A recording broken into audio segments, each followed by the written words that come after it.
المقربين وعلى عباد الله الصالحين.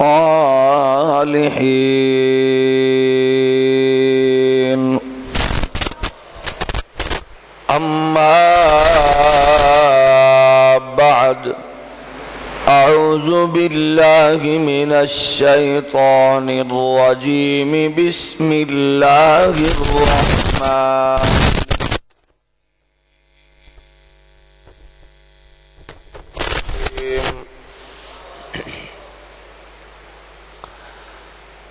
سبحان الذي أسرى بعبده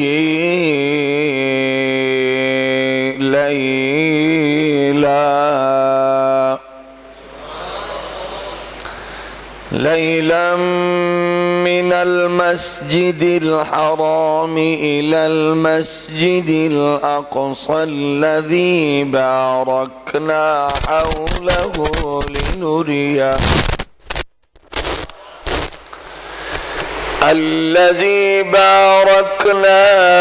حوله لنريه من آياتنا إنه هو السميع البصير.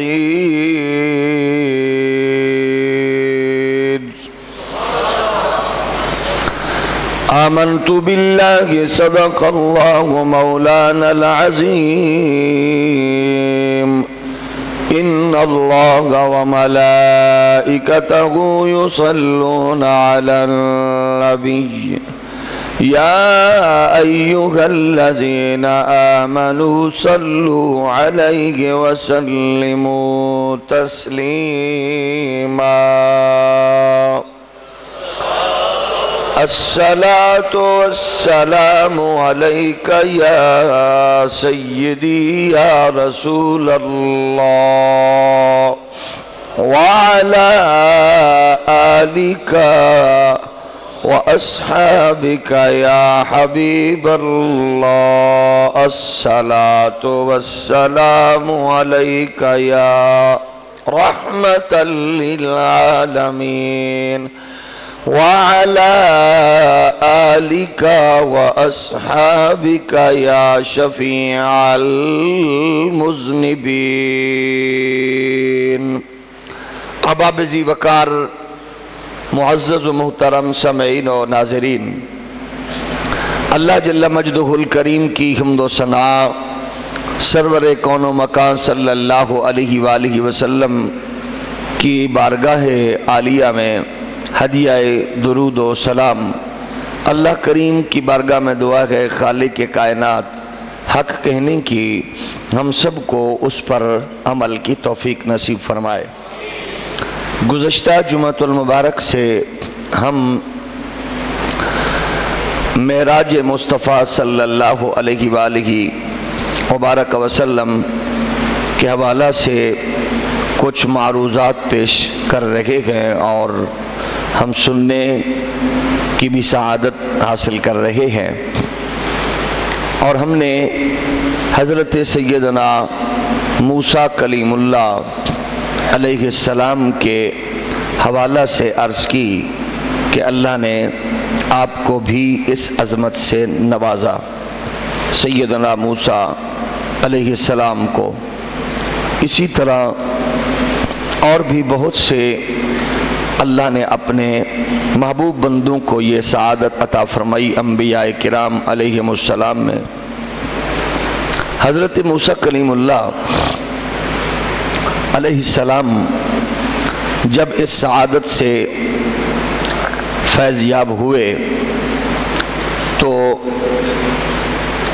المعجم میں امام طبرانی صفحہ نمبر 65 جلد 1 پہ فرماتے ہیں، اور قاضی ایاز مالکی علیہ الرحمہ صفحہ نمبر 165 جلد 1 میں الشفا شریف میں فرماتے ہیں، اور علامہ ابن کثیر نے تفسیر ابن کثیر میں 425 صفحہ جلد نمبر 3 پہ یہ روایت درج فرمائی ہے حضرت ابو ہریرہ سے رضی اللہ تعالی عنہ سے. آپ فرماتے ہیں کہ اس عظمت کے بعد حضرت موسیٰ کلیم اللہ کا عالم یہ تھا، لما کلیم اللہ موسیٰ کان یبصر دبیب النمل علی الصفا فی اللیلۃ الظلمات من مسیرت 10 فرسخ۔ آپ فرماتے ہیں کہ حضرت موسیٰ کلیم اللہ نے جب اللہ سے کلام کیا اور اس کی تجلی کو آپ نے دیکھا تو آپ کا نظروں کا عالم یہ تھا کہ حضرت موسیٰ علیہ السلام اندھیری رات میں سیاہ چیونٹی کو حضرت کلیم اللہ 30 میل کے فاصلے سے آپ ملاحظہ فرما لیا کرتے تھے۔ حضرت موسیٰ پاک ایک تجلی دیکھنے کے بعد 30 میل کے فاصلے تک آپ کی نظر پہنچتی تھی۔ تو اس سے آپ خود اندازہ فرما سکتے ہیں کہ جب حضرت کلیم اللہ کی نظر ایک تجلی کے بعد یہ ہے تو رسول کائنات صلی اللہ علیہ وآلہ وسلم کی ذات بابرکات کا کیا عالم ہوگا۔ اللہ نے کتنا آپ کو مقام عطا فرمایا اور کتنی شان عطا فرمائی۔ ہاں، اس کو امام ترمذی نے بیان کیا ہے، سنن ترمذی میں صفحہ نمبر 221 پر فرماتے ہیں امام ترمذی کہ حضور رحمت کون و مکان صلی اللہ علیہ وآلہ وبارک وسلم، اور اس کو حضرت نسیم الریاض میں علامہ خفاجی نے بھی نقل فرمایا کہ اس کے بعد حضور کی عظمت اور قوت بصارت کا کیا عالم ہوگا۔ امام ترمذی فرماتے ہیں کہ حضور رحمت کون و مکان علیہ السلام نے ارشاد فرمایا، میں نے جب اللہ کا دیدار کیا، اللہ تعالیٰ نے اپنا دست قدرت میرے کندھوں کے درمیان رکھا۔ اب وہاں 30 میل کی مسافت پر حضرت کلیم اللہ کی نظر ہے، اور دیکھتے کیا ہیں؟ ایک چونٹی، اور دیکھتے کب ہے؟ رات کے اندھیرے میں۔ اب بھی اگر کوئی بندہ اندھیرے میں پڑا رہے اور جہالت کے وادی میں وہ بیچارہ گم ہو جائے تو اس میں ہمارا قصور تو نہیں ہے۔ ایک تجلی دیکھی رات کی تاریکی میں، چیونٹی کو اللہ کا نبی 30 میل کی مسافت سے ملاحظہ فرما رہا ہے، اور ہمارے نبی صلی اللہ علیہ وسلم فرماتے ہیں اللہ نے اپنا دست قدرت میرے کندھوں کے درمیان رکھا، میں نے اس سے ٹھنڈک محسوس کی، اور فرماتے ہیں کہ ارشاد فرمایا کہ پھر میرے لیے ہر چیز روشن ہو گئی۔ اس دست کرم نے گویا دنیا ساری مصطفیٰ کریم علیہ السلام کے سامنے ظاہر فرما دی۔ وہاں 30 میل ہے، وہ بھی کمال ہے، لیکن ہمارے نبی کی نظر ساری کائنات کو ملاحظہ فرما رہی ہے۔ اسی طرح اللہ نے انبیاء کرام کو معراج اور عظمت عطا فرمائی، ان میں ایک سیدنا حضرت ادریس علیہ السلام کی ذات کا تعلق بھی قرآن مجید میں آپ کے بارے میں بھی ارشاد ہوتا ہے۔ ارشاد خداوندی ہے، سورہ مریم آیت نمبر اس کی ہے 56 اور 57۔ ارشاد باری تعالی فرمایا وَاذْكُرْ فِي الْكِتَابِ إِدْرِيسَ إِنَّهُ كَانَ صِدِّيقًا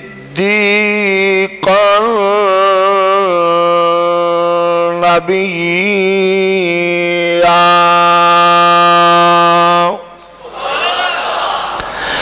إِنَّهُ كَانَ صِدِّيقًا نَبِيًّا وَرَفَعْنَاهُ مَكَانًا عَلِيًّا۔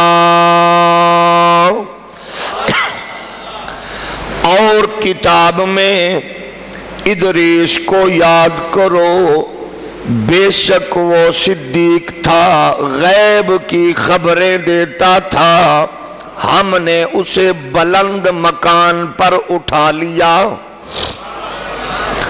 حضرت ادریس علیہ السلام کی معراج کو اللہ نے بیان فرمایا، ہم نے اسے بلندی پر اٹھایا۔ نبی صدیق، ہم نے اس کو بلندی دی، کتنا اونچے ہوئے اس کو بیان کیا۔ علامہ سیوطی رحمت اللہ تعالی علیہ نے در منصور میں بیان فرمایا، حضرت سیدنا ادریس علیہ السلام کے اس معراج کا تذکرہ کرتے ہوئے ارشاد فرماتے گئے، در منصور جلد نمبر 5 صفحہ نمبر 520، یہ مطبوعہ ہے بیروت کا۔ آپ فرماتے گئے حضرت ادریس علیہ السلام نے اپنی زندگی کو 2 حصوں میں تقسیم کیا ہوا تھا۔ 3 دن جناب ادریس پاک لوگوں کو بھلائی کی باتیں سکھاتے، اللہ کے دین کی اصلاح کی، لوگوں کو باتیں سکھاتے، ان کی اصلاح فرماتے، اور 4 دن زمین کی سیاحت کرتے اور خوب اللہ کی بارگاہ میں عبادت میں مصروف رہتے۔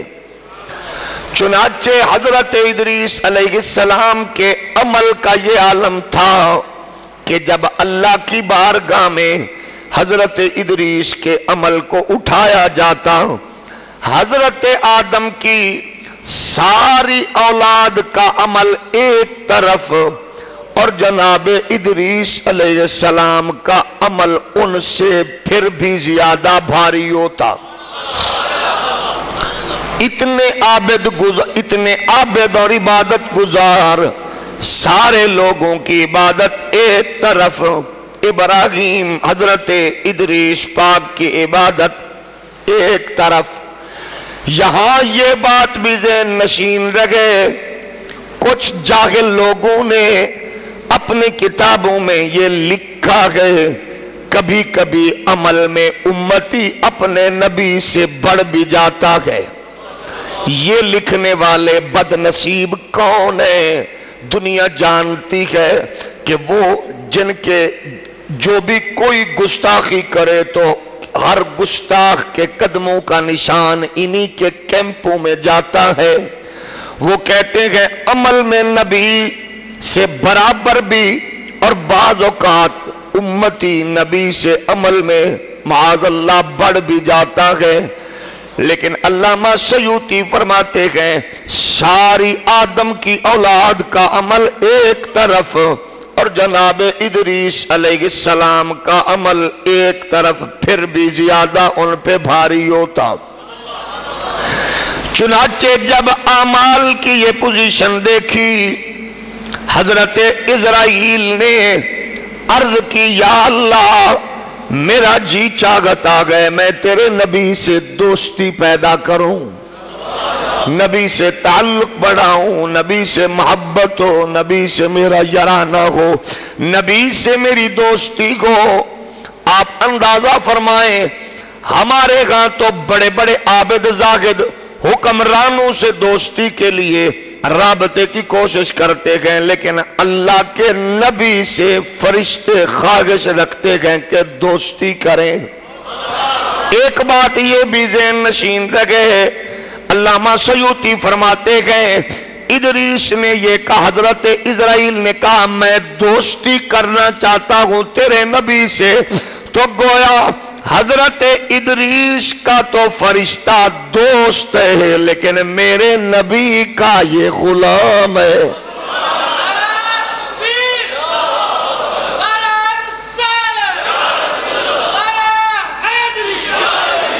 حضرت اسرائیل علیہ السلام نے اللہ کی بارگاہ سے اجازت مانگی، میرے رب نے اس کو اجازت عطا فرما دی، اور پھر اللہ کی بارگاہ سے یہ اجازت لے کر حضرت ادریس علیہ السلام کی بارگاہ میں آ گئے۔ حضرت ادریس علیہ السلام کا عالم یہ تھا، ساری رات عبادت کرتے، یہ حاضر ہو کے عرض کرتے ہیں میں چاہتا ہوں آپ سے دوستی ہو، محبت ہو، تعلق ہو۔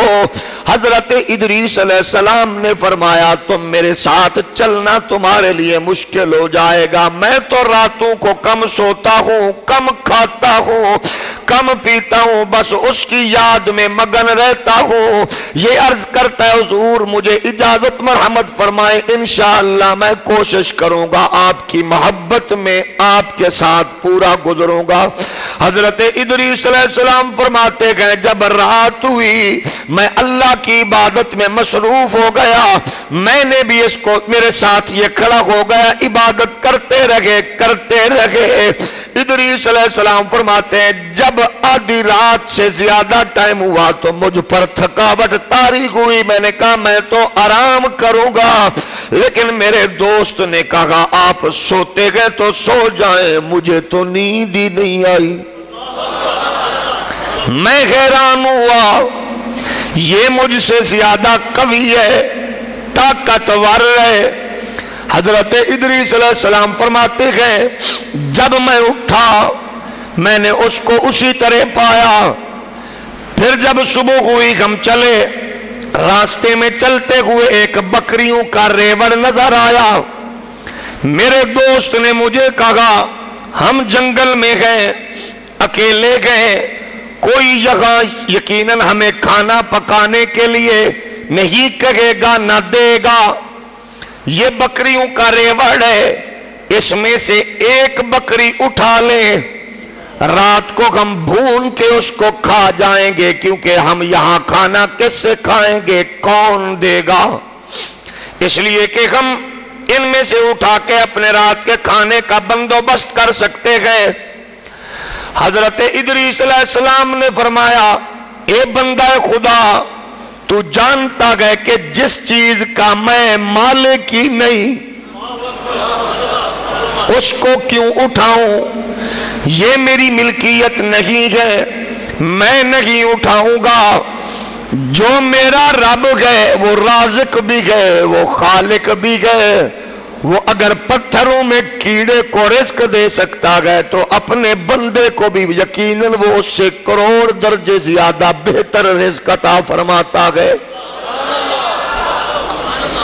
ایک اس میں یہ بھی ذہن نشین کر لیجئے گا کہ ادریس پاک نے ساتھ چولہا بھی نہیں رکھا، چینک بھی نہیں رکھی، بستر بھی نہیں رکھا۔ حضرت ادریس چل بھی رہے گئے، جنگل بھی گئے، پہاڑ بھی گئے، لیکن ساتھ کچھ نہیں گئے، کیونکہ اللہ پر نبی کا اتنا توکل ہے کہ اللہ ہمیں رزق عطا فرمانے والا ہے،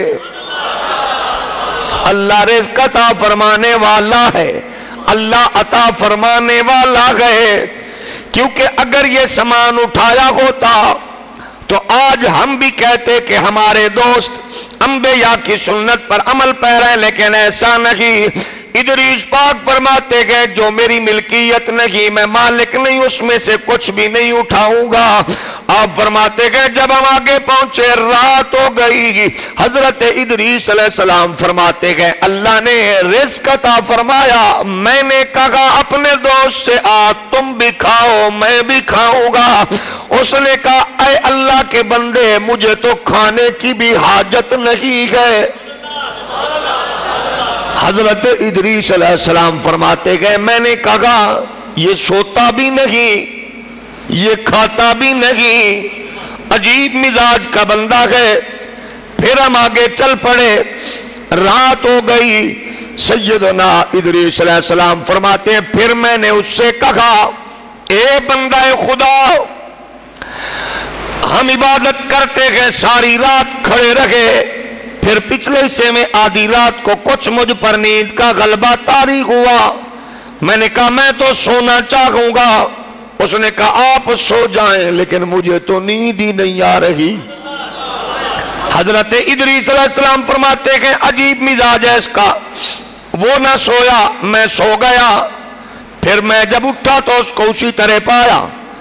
حضرت ادریس علیہ السلام فرماتے ہیں پھر ایسا ہوا ہم آگے چلے، انگوروں کے ایک باغ سے گزرے، مجھے دوست نے کہا یہ باغ ہے، رات کو کھانا بھی کھانا گئے، ممکن ہے کوئی چیز میسر آئے یا نہ آئے، اس میں سے کچھ خوشے توڑ لیں، رات کو کھانے کے کام آئیں گے۔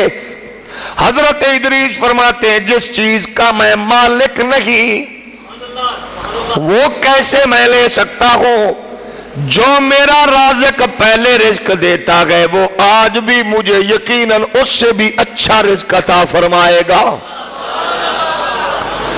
آپ فرماتے ہیں ہم آگے چل پڑے، رات ہو گئی، اسی طرح اللہ نے پھر عطا فرمایا، میں نے کہا کھا لو، کہنے لگے مجھے حاجت نہیں۔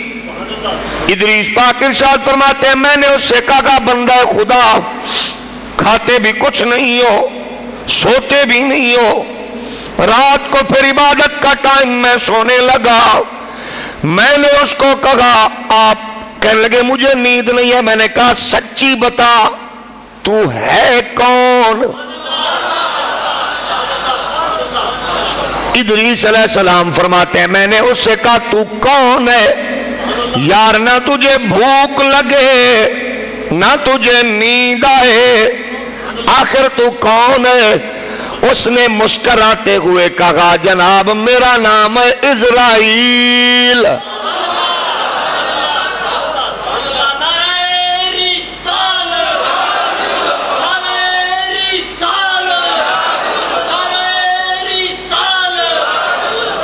حضرت ادریس علیہ السلام نے ارشاد فرمایا اچھا یار تو یہ بتا تو جو 3 دن سے میرے ساتھ ہے کہیں میرا ٹائم تو نہیں آیا؟ عرض کرنے لگا حضور اگر آ گیا ہوتا تو میں پہلے ہی یہ کام کر چکا ہوتا، ٹائم تو نہیں آیا، لیکن حضور والا بس میں آپ کی محبت کے لیے آپ کے پاس آیا ہوں۔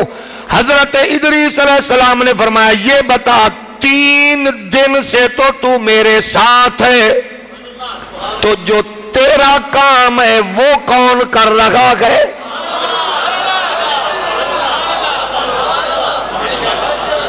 تو 3 دن سے میرے ساتھ ہے، تیرا کام ہے بندوں کو مارنا، اللہ نے تجھے یہ حکم دیا، طاقت بھی دی۔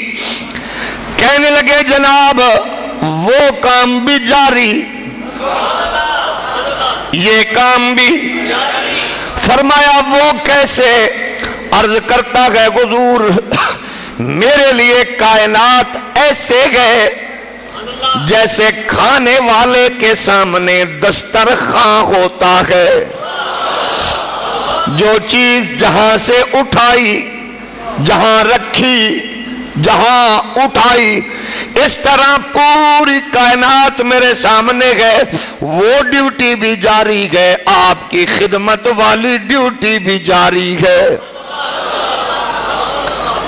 جناب ادریس علیہ السلام فرماتے گئے اچھا یار یہ کام تو بتا، یہ جو تو مارتا ہے مارتا کیسے ہے؟ اس نے کہا جناب اللہ نے ڈیوٹی لگائی ہوئی ہے، میں اپنے کام میں لگا ہوں۔ فرمایا ایک کام تو کر، کہا جی کیا؟ فرمایا مجھے مار۔ اس نے کہا اللہ کے نبی میں اللہ کے حکم کے بغیر تو کچھ بھی نہیں کرتا، آپ کو کیسے ماروں کیوں ماروں؟ فرمایا اسی سے پوچھ۔ اللہ کی بارگاہ میں یہ عرض کر کے ادریس علیہ السلام فوت ہونا چاہتے ہیں۔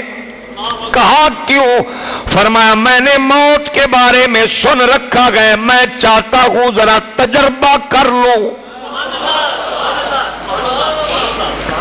اللہ کی بارگاہ میں اسرائیل علیہ السلام نے عرض کی یا اللہ تیرے نبی یہ چاہتے ہیں کہ ان پر موت آئے، تو اللہ نے فرمایا اگر وہ چاہتے ہیں تو ایسا کر دے، اگر وہ چاہتے ہیں تو ایسا کر دے۔ حضرت ادریس علیہ السلام نے جب یہ کہا تو پھر ایسا ہوا، حضرت اسرائیل نے موت آپ پر طاری کر دی۔ حضرت ادریس علیہ السلام کی روح مبارک قبض ہو گئی، آپ لیٹ گئے۔ تھوڑی دیر کے بعد پھر رب نے کہا میرے بندے کی روح لٹا دے۔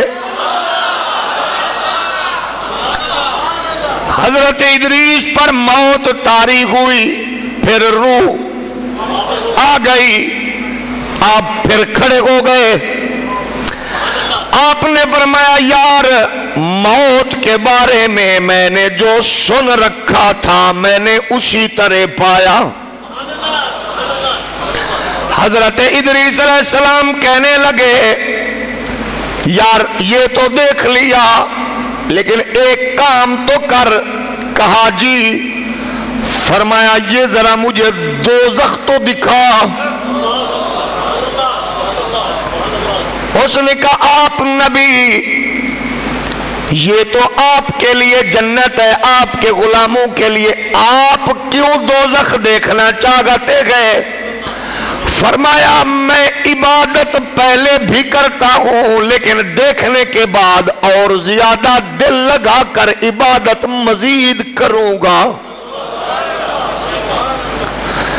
حضرت جناب اسرائیل علیہ السلام نے پھر جیسے حکم تھا چل پڑے، دوزخ کے دروازے پہ پہنچے۔ ادریس علیہ السلام حضرت اسرائیل نے آواز دی اور دوزخ کے دروں کو باہر آؤ، میں اسرائیل ہوں۔ علامہ جلال الدین سیوطی فرماتے گئے جب آپ نے اپنا بتایا تو دروغے جہنم کے دروغوں پر بھی کپ کپی طاری ہو گئی۔ اسرائیل کا نام سن کر فرمایا پھر باغے رائے، کہا حکم کہیں وقت تو نہیں آ گیا؟ فرمایا نہیں۔ اللہ کے نبی ادریس چاہتے گئے وہ جہنم کے ماحول کو دیکھیں۔ انہوں نے کہا کیونکہ پاک نبی گئے اللہ کے جلیل القدر ہیں، ہم سوئی کے سوراخ کے برابر ایک سوراخ کر دیتے گئے جس میں سے یہ دیکھ لیں۔ ادریس علیہ السلام نے ملاحظہ فرمایا، جہنم کے شعلوں کی ماحول کو دیکھا، آواز سنائی دی، پھر بند کر دیا گیا۔ حضرت اسرائیل علیہ السلام پھر فرماتے گئے اب آپ نے چہرے پر ہاتھ پھیرا۔ حضرت اسرائیل علیہ السلام پھر عرض کرتے ہیں اللہ کے نبی، میں نہیں چاہتا کہ میری وجہ سے آپ کو کوئی مصیبت پہنچے، آپ اللہ کے جلیل القدر ہیں۔ حضرت ادریس علیہ السلام پر یہ ماحول دیکھ کر بھی غشی طاری ہو گئی۔ حضرت ادریس فرماتے ہیں یار میرا جی چاہتا گئے ذرا جنت بھی دیکھے۔ تو جناب اسرائیل عرض کرتے ہیں حضور بالکل چلے لیکن یہ جنت آپ ہی کے لیے گئے، آپ نے جانا گئے۔ فرمایا بس دیکھ لوں گا، عبادت میں اور دل لگا کر میں زیادہ کروں گا، مجھے جنت بھی دکھا دو۔ حضرت ادریس علیہ السلام کو لے کر جنت کے دروازے پر گئے، آواز دی اور جنت کے دربانوں ادریس آئے گئے، میرا نام اسرائیل۔ دربانوں پر بھی کپ کپی طاری ہو گئی، کئی ٹائم تو نہیں آیا۔ آپ نے فرمایا ادریس علیہ السلام دیکھنا چاہتے گئے، پھر کیا ہوا؟ حضرت ادریس علیہ السلام نے معائنہ کیا، فرمایا اندر چلے، کہا چلو، آگے چلے، کہا چلو۔ دروازہ جب کھلا ٹھنڈی ہوائیں، معطر فضائیں، فرمایا میں چاہتا ہوں ذرا کوئی پھل بھی کھا لوں۔ اب مالک ہے نبی گئے، فرشتے عرض کرتے گئے حضور کھا لیں۔ جب کھایا پھرے ایک درخت کے نیچے کھڑے ہو کے کہنے لگے بیلیا اب تو نہیں جاؤں گا۔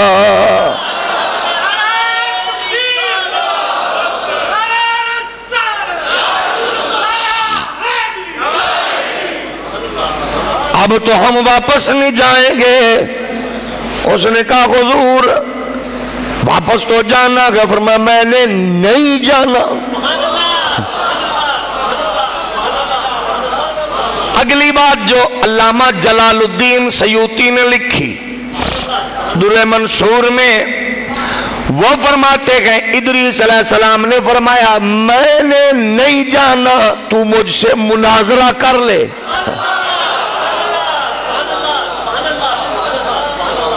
مجھ سے مناظرہ کر لے، میرے دلائل پکے پختہ گئے، میں نہیں جاؤں گا۔ اسرائیل نے کہا یا اللہ تیرا نبی جنت میں رہنا چاہتا گئے اور مجھے مناظرے کا فرما رہے، فرمایا کر لے۔ حضرت ادریس فرماتے ہیں بھائی یہ بھی سن لو میرے دوست، میرے دلائل بڑے پختہ گئے، میں جگہ رہوں گا۔ اس نے کہا حضور آپ کن دلائل پر مجھ سے مناظرہ کریں گے؟ آپ نے ارشاد فرمایا کل نفس ذائقۃ الموت،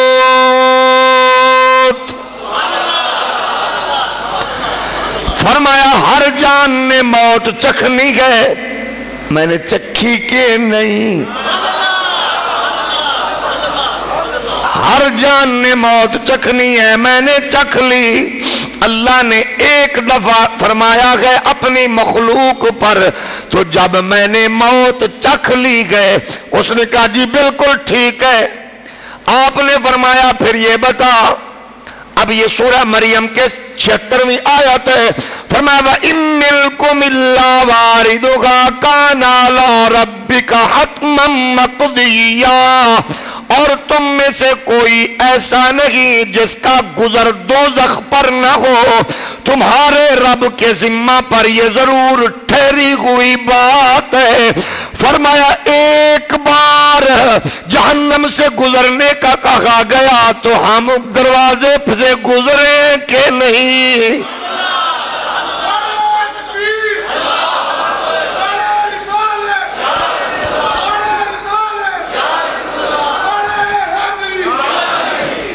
ہم یہاں سے بھی گزرے تو جہنم کے دروازے سے بھی گزرے گئے۔ کہا بالکل ایسا ہوا۔ آپ نے پھر ارشاد فرمایا یہ بتائیے وَمَا هُمْ مِنْهَا بِمُخْرَجِينَ،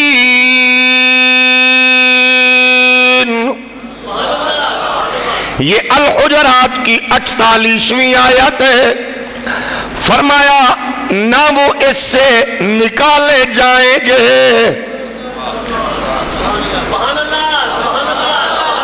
تو اب جب رب نے کہا جہنم سے گزریں گے، میں گزرا، موت کا ذائقہ چکھیں گے، میں نے چکھا، جہنم سے نکالے نہیں جائیں گے تو تم مجھے کیسے نکالو گے؟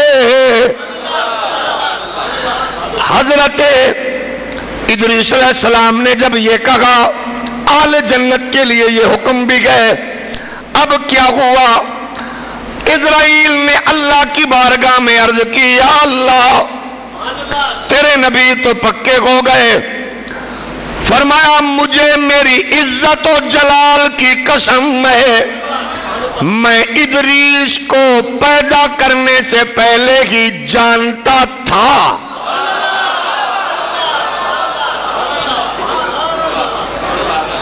یہاں کچھ جاہل لوگ یہ کہتے گئے بدقسمتی سے، وہ کہتے گئے کہ اللہ کو بندے کے کرنے سے پہلے نہیں پتا ہوتا کہ یہ کرے گا۔ یہی تو معاملے ہیں۔ وہ کہتے ہیں اللہ کے علم میں تب ہوتا ہے جب بندہ کام کر لیتا ہے۔ علامہ سیوطی فرماتے ہیں اللہ نے فرمایا ادریس کے پیدا کرنے سے پہلے مجھے پتا تھا کہ انہیں صرف وہ موت آئے گی جو موت وہ مر چکے، جہنم سے گزر ہوگا وہ گزر چکے، اے اسرائیل انہیں چھوڑ دو، میرے نبی کی دلائل قوی گئے۔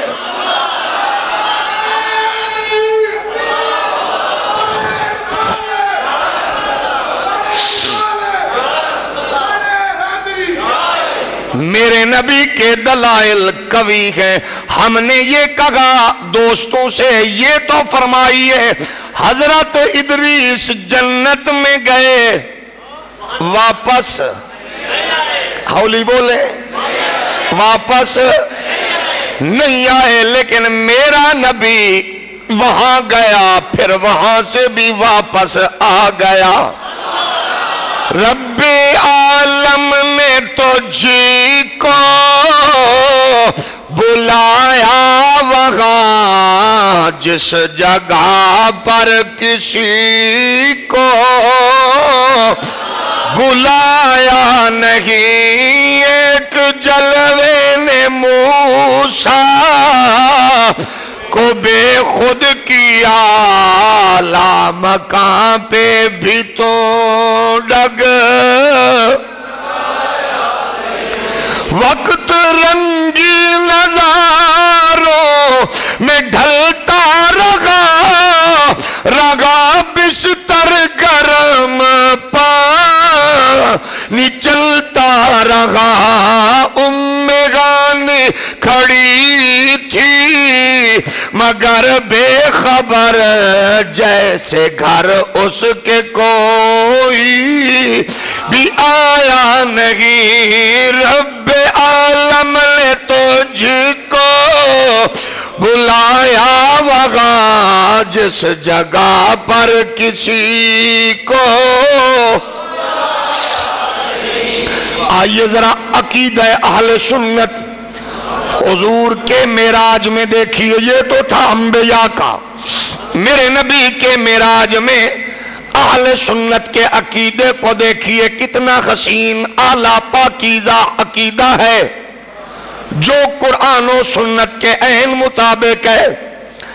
میرے نبی کے پیارے غلام ہو، ہمارا عقیدہ گئے ہمارے نبی حاضر بھی گئے، تھوڑا آہستہ بولے، حاضر بھی گئے ناظر بھی گئے۔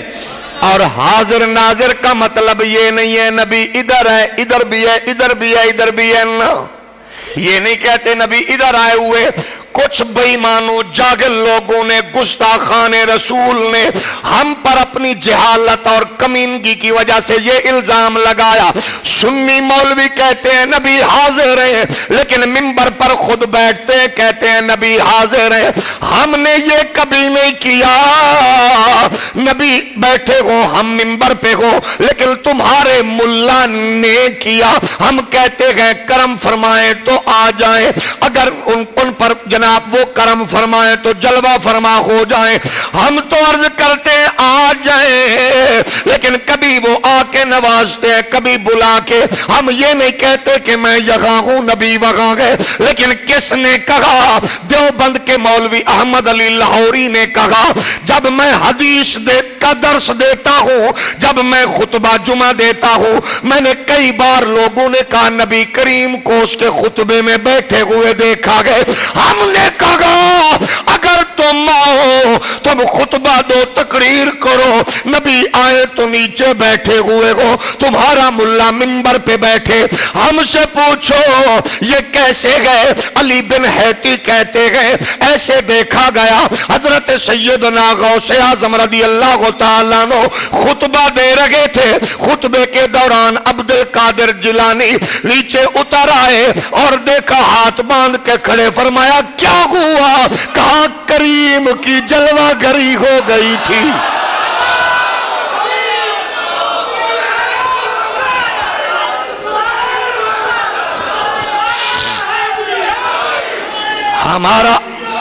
ہمارا سچا سچا عقیدہ یہ گئے تاجدار کرما والا فیضان شرق پور شریف نقشبندیت کے سلسلے کا عظیم روحانی پیشوا حضرت سید محمد اسماعیل شاہ کرما والا کا بزرگ ہے۔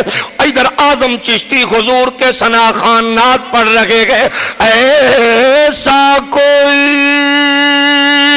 محبوب نہ ہوگا نہ کہیں گے ایسا کوئی محبوب نہ ہوگا نہ کہیں گے بیٹھا ہے چٹائی پہ مگر عرش نشین ہے۔ جب اعظم چشتی رحمت اللہ علیہ نے یہ شعر پڑھے، لوگوں نے دیکھا نقش بندیت کے عظیم پیشوا سید محمد اسماعیل شاہ کرما والے کھڑے ہو کر ہاتھ باندھ کے کھڑے ہو گئے۔ لوگوں نے کہا کیا بات تھی؟ فرمایا کیا بتاؤں، ادھر اس نے کہا بیٹھا ہے چٹائی پہ، تو قسم اللہ کی کبریائی کی میری نظر جو پڑی میں نے آمنہ کے لال کو دیکھ لیا۔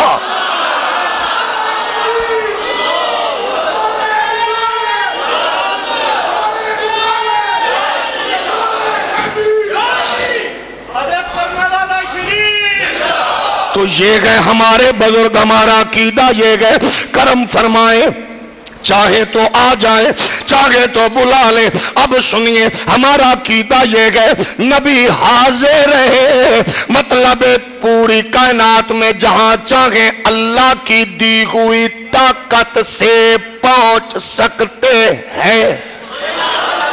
گونگا بندہ نہ بولے، اللہ کی عطا کردہ طاقت سے پہنچ سکتے ہیں، پہنچ سکتے ہیں، پہنچ سکتے ہیں۔ کتاب کا نام نشر الطیب ہے، لکھنے والا مولوی اشرف تھانوی دیوبندی ہے۔ وہ کہتا ہے امام بصیری بیمار ہوئے، میرے کریم ان کے گھر میں آ گئے۔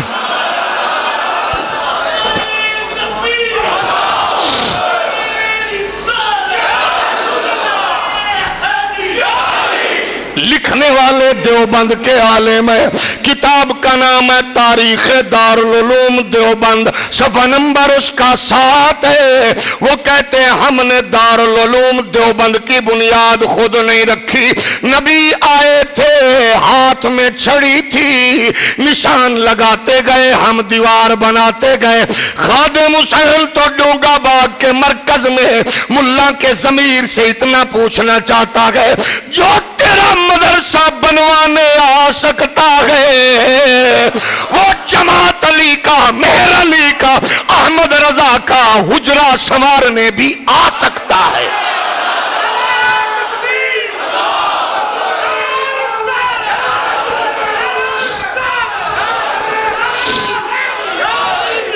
میرے نبی کے پیارے غلاموں، عرض یہ کر رہا ہوں، اب ذرا دیکھیے ہمارا عقیدہ نبی پہنچ سکتے ہیں، یعنی حاضر کا مطلب ہے پہنچنا، آنا، جانا، نبی پہنچ سکتے ہیں۔ اور دوسرا ہے ناظر، نبی دیکھ رہے ہیں، ساری کائنات کو دیکھ سکتے ہیں، دیکھتے ہیں، دیکھتے رہیں گے۔ اس پہ اعتراض ہوتا ہے وصال کے بعد کیسے دیکھیں گے؟ تو کتاب کا نام ہے کرامات اہل حدیث، صفحہ نمبر 17، اس کی لائن ہے 4، وہاں بھی مولوی لکھتا گئے ہمیں جناب بنگال سے، ہمیں جناب اس وقت ہندوستان تھا، کب جناب والا بر صغیر، اس فلاں سے، بنگال سے، بہاول پور سے، برما سے، فلاں فلاں جگہ پر خطوط آئے گئے۔ جو وہابیوں کا مولوی تھا قاضی سلمان منصور پوری، اس نے کتاب لکھی رحمت للعالمین، کہتا ہے پوری دنیا سے رحمت للعالمین فاؤنڈیشن کا جو مینیجر ہے وہ کہتا ہے مجھے پوری دنیا سے خطوط آئے گئے، ہمیں حضور نے خواب میں بتایا گئے۔ میرے ایک بندے نے کتاب لکھی گئے رحمت للعالمین، بڑی اچھی کتاب ہے، تم لے کر پڑھو۔ اور مجھے بتاؤ تیرا ملا کتاب لکھے، نبی جان بھی لے کتاب پڑھ بھی لے۔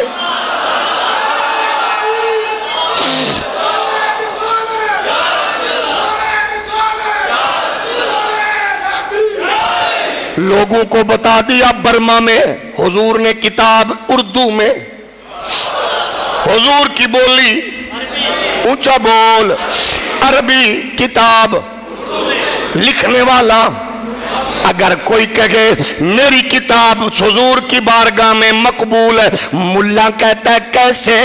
تیرے پیو بابے کی کتاب تو مقبول ہو سکتی ہے، نبی آ کے بتائیں۔ اس کا مطلب ہے نبی تیری تحریر کو بھی جانتے ہیں، تیری تقریر کو بھی جانتے ہیں۔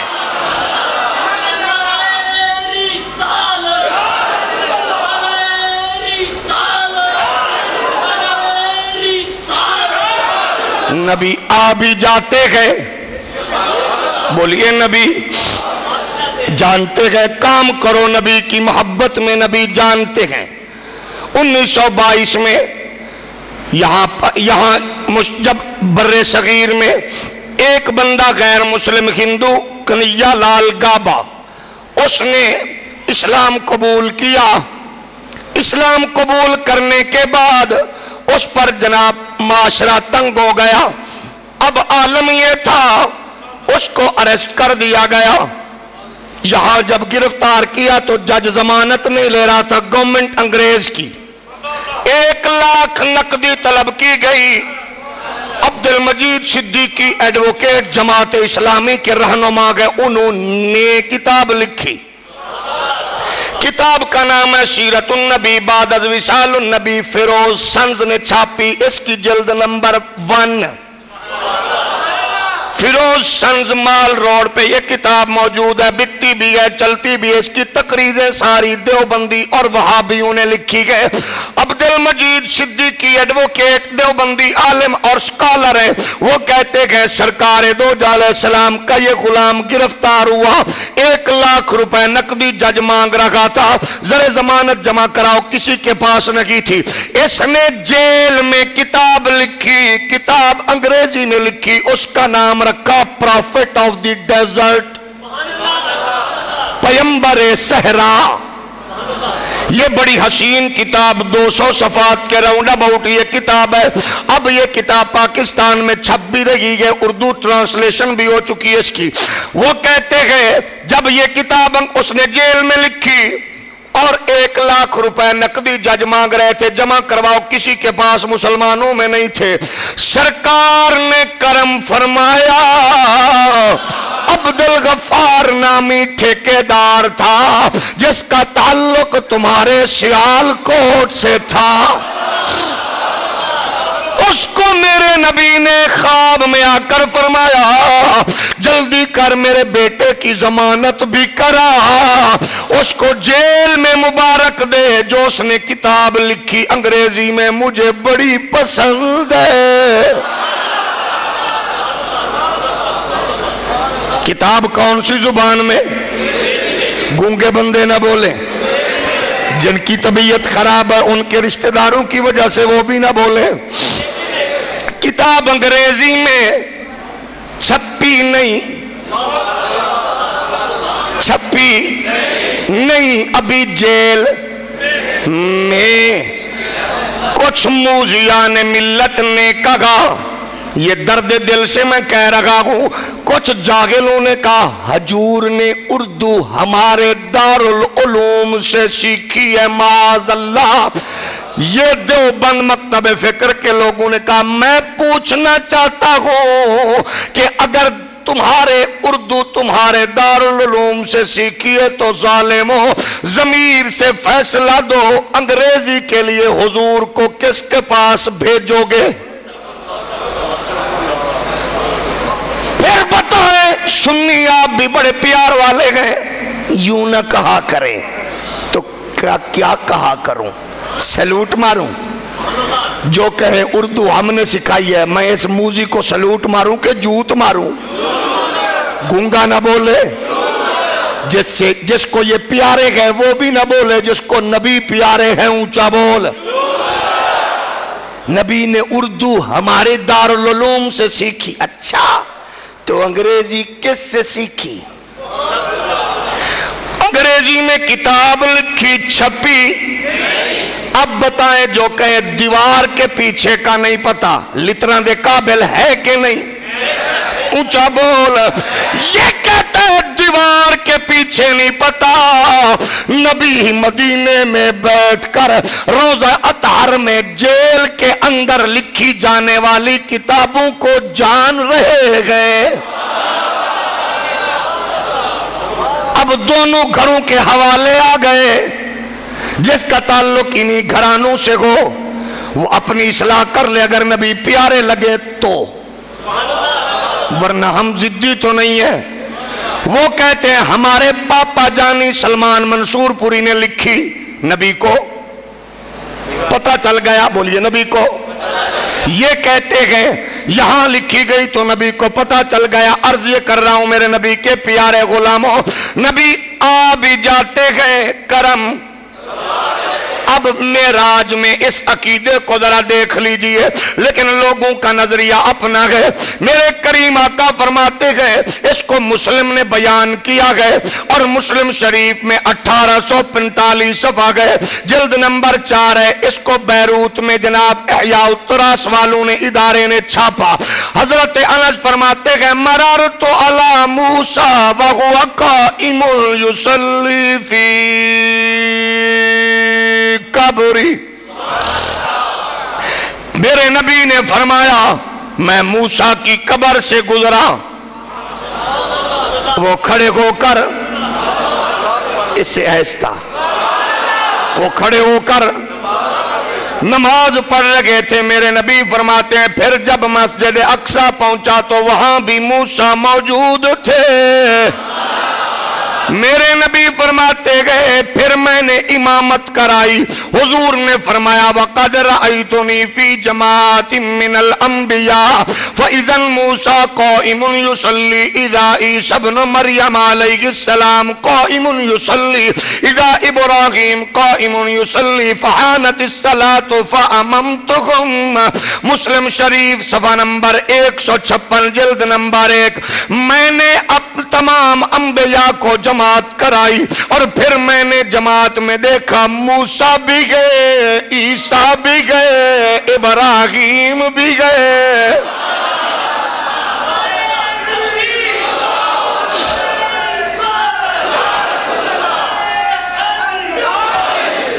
اب حضرت موسیٰ پہلے کہاں دیکھے گئے؟ تھوڑا اولی بول. کہاں دیکھے گئے؟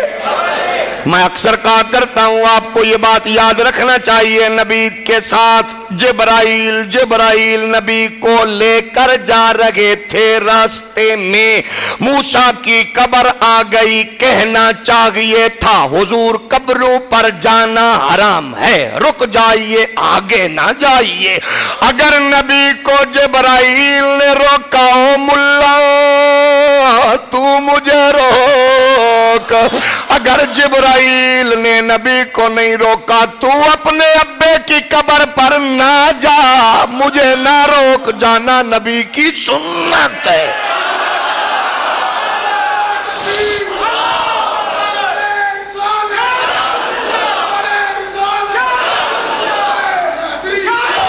جو کہتے ہیں قبروں پر جانا حرام ہے ان سے لڑا نہ کرو، وہ تو بیچارے پہلے ہی نصیباں سڑے نے. کیوں؟ وہ کہتے ہیں قبروں پہ جانا حرام ہے، وہ بھی سچے ہم بھی، وہ بھی ہم بھی. حضور نے فرمایا میں اپنے ابے کی قبر کے لیے گیا، میں اپنی اماں کی قبر کے لیے گیا، اللہ سے اجازت مانگی ملی، میں گیا. ایک قبر پر نبی گئے، رب نے روکا کیونکہ وہ منافق تھا.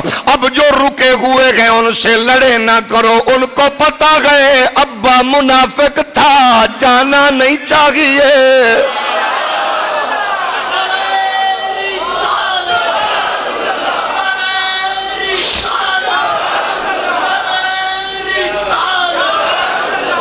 اگر مجھ پہ غصہ آئے تو اپنے ملا سے پیار آئے تو اس پہ خوش ہو کہ تجھے اس نے گندی فکر دی ہے. اگر میری بات اچھی لگے تو تعصب کی پٹی اتار کے اتنا کہہ دینا بریلی کا بابا سلامت رہے. تو تو ہمیں اداکاروں والا دین نہیں دے کے گیا، محمد کے یاروں والا، قرآن کے پاروں والا۔ قبروں پر جانا حرام۔ ہم نے کہا جب ہم تیرے ابے کی قبر پر جائیں نا تو فائر مار دینا۔ ہم کیوں جائیں جب تو خود بتا رہا ہے کہ ابا اس قابل نہیں کہ اس کی قبر پر جاؤ؟ اونچا بول۔ موسیٰ علیہ السلام کی قبر پر نبی اونچا بلند محبت سے کھول کے موسیٰ کی قبر پر، حضور اپنے چچا حضرت حمزہ کی قبر پر، آمنہ پاک کی قبر پر، عبداللہ کے مزار پر، شہداء احد کے مزار پر، تو پھر میں کیوں نہ کہوں اہل سنت کا ہے بیڑا پار اصحاب رسول، نجم ہے اور ناؤ ہے اطرت رسول۔ آگے کس کی قبر آ گئی؟ موسیٰ پاک کی۔ نبی گئے، بولو نبی۔ پھر نبی نے دیکھ بھی لیا، پہچان بھی لیا، موسیٰ کا زمانہ اور نبی کا اور، ان کا علاقہ اور نبی کا اور، ان کی زبان اور نبی کی اور۔ وہ جب نبی پہلے والوں کو جانتے گئے تو بعد والوں کو بھی۔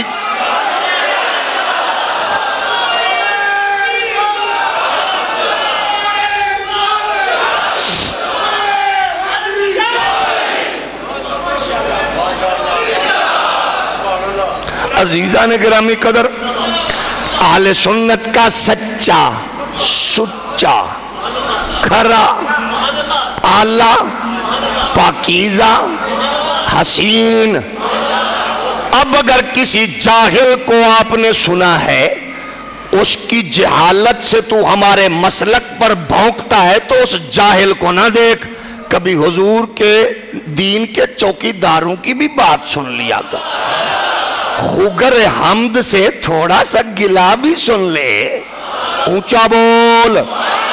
نبی جہاں چاہیں آ سکتے ہیں، کرم فرما سکتے ہیں۔ میں نے پہلے کہا موسیٰ کلیم اللہ ایک تجلی کے بعد 30 میل اندھیرے میں چونٹی کو، تو میرا نبی ساری کائنات کو دیکھ رہا، عرض یہ کر رہا ہوں، فرماتے گئے آگے گئے، ابراہیم بھی جماعت میں تھے، موسیٰ بھی جماعت میں تھے، عیسیٰ بھی جماعت میں تھے۔ میرے نبی فرماتے ہیں پھر جب آسمانوں پر تشریف لے گئے تو موسیٰ علیہ السلام وہاں بھی، قبر میں بھی، بیت المقدس میں بھی، آسمان پر بھی۔ حضرت انس سے روایت ہے، حضور نے فرمایا ثم انطلقنا حتی انتہینا الی السماء السادسہ فأتیت علی موسیٰ فسلمت علیہ فقال مرحبا بالاخ الصالح والنبی الصالح۔ مسلم شریف صفحہ نمبر 149، جلد نمبر 1، مطبوعہ بیروت۔ میرے نبی فرماتے گئے پھر ہم چلے یہاں تک کہ چھٹے آسمان تک پہنچ گئے، میں نے دیکھا موسیٰ علیہ السلام وہاں بھی۔ میرے پاس آئے اور آ کر انہوں نے سلام کیا، انہوں نے پھر کہا صالح نبی، صالح بھائی، خوش آمدید۔ ہولی بولو۔ قبر میں پہلے، مسجد میں پہلے، آسمان پر پہلے، یا اللہ نبی سے پہلے کیوں؟ فرمایا استقبال کے لیے،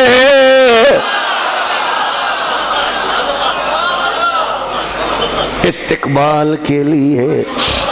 آپ کھڑے ہو کر درود پڑھیں، ملا کو بڑی چیڑ ہے، کھڑے ہو کر درود۔ بھائی نکاح ٹوٹ جاتا ہے، کھڑے ہو کر درود، اوپر سے ہاتھ باندھ کے درود پڑھتے ہو، ہاتھ تو اللہ کی بارگاہ میں باندھے جاتے ہیں نا بھائی، اس سے تو نکاح ٹوٹ جاوے. ایسا کیا ٹوٹ گئی؟ آکھے کینے ازا کیا فرق ہے، اسا نبی اگو ہاتھ بن کے پڑھنے تو مردے اگو ہاتھ بن کے پڑھنے. ٹوٹ گئی اچھی نکاح سجن دا او کملیا، درود نال تیرا نکاح ٹوٹ دائے ہوئے موزیا. ابے آدم نو پوچھ نکاح جڑدا کینے؟ ملا کا نکاح درود سے ٹوٹتا گئے. مولوی زکریا لکھتے گئے اور اشرف تھانوی دیوبندی لکھتے ہیں ہمارے ابے کا نکاح تو درود سے جڑا گئے. اور آدم دے پتر بنو، مطلب بندے دے پتر بنو. آدم علیہ السلام بندے تے بندے دا پتر وہ ہے جڑا ابے والا کام کرے. جس کو تکلیف ہے اس کو ایک مرتبہ پھر دو، اور بندے دے پتر بنو. اچھا بندے دے پتروں والا کام کی میں پھر دورا لیتا ہوں، پریشانی ختم ہوتا کہ پوری پوری دے دوں نا. حضرت موسیٰ نے قبر میں پڑھی نماز، یصلی فی قبر کی. علماء نے کہا صرف نماز نہیں درود بھی گئے. مولانا زکریا نے کہا، نواب صدیق بھوپالی وہابی نے بھی کہا، حضور کی قبر پر ایک فرشتہ کھڑا ہے، پوری دنیا کے لوگوں کا درود سنتا گئے، پھر فائل بناتا گئے، نبی کو پیش کرتا گئے. میں نے کہا لکھتا کیا گئے؟ کہا لکھتا ہے فلاں نے درود پڑھا، فلاں کے بیٹے نے، فلاں کے پوتے نے. میں نے کہا ابے کا دادے کا نام کیوں لکھا؟ کہا اسی لیے لکھا گئے کہ پتہ چلے ہے بندے دا پتر.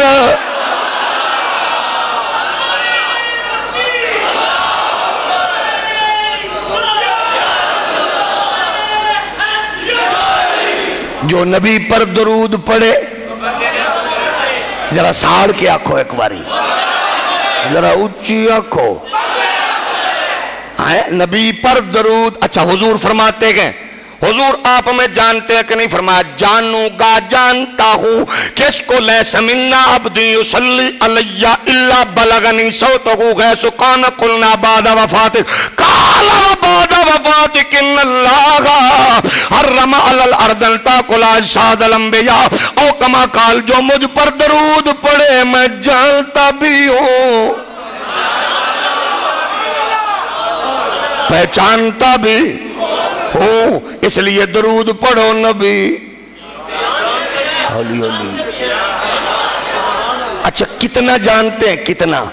آپ بڑی عرصے سے، میں تقریباً 6-7 سال سے آپ حضرات کی زیارت کرتا ہوں، لیکن میں آپ کے گھر بھی آؤں تو پوچھوں گا گلی، مکان، گونگے کے لیے معافی، جوتا چور کے لیے معافی، ماں باپ کے گستاخ چپ رہیں، نبی کے غلام بولیں، جو جھوٹ موٹ کے معزز ہیں نبی کی عظمت پر نہیں بولنے والے وہ بھی بیچارے چپ رہیں. معزز کون ہوتا ہے؟ یہ بلال سے پوچھ، سارے نیچے تھے وہ اونچا تھا. میں تمہارے گھر آؤں، میں کہوں میں آپ کے گھر آنا چاہتا ہوں، میں پوچھوں گا شیخ عبدالغفور صاحب آپ کا گھر کون سا گئے، امجد علی چیمہ صاحب کا گھر کون سا گئے، جوید سلیم ڈار صاحب آپ کا گھر کون سا گئے، ملک ذاکر صاحب آپ کے گلی نمبر کیا گئے، برکی صاحب آپ کے گلی نمبر کیا گئے، اصغر صاحب آپ کی گلی نمبر مکان کیا گئے، سیفی صاحب آپ بتائیں. میں پوچھوں گا، لیکن میں ضدی نہیں ہوں، میں طالب علم ہوں. ملا سے پوچھنا چاہتا ہوں میرے نبی جو آئے امام بصیری کے گھر گلی کس سے پوچھی؟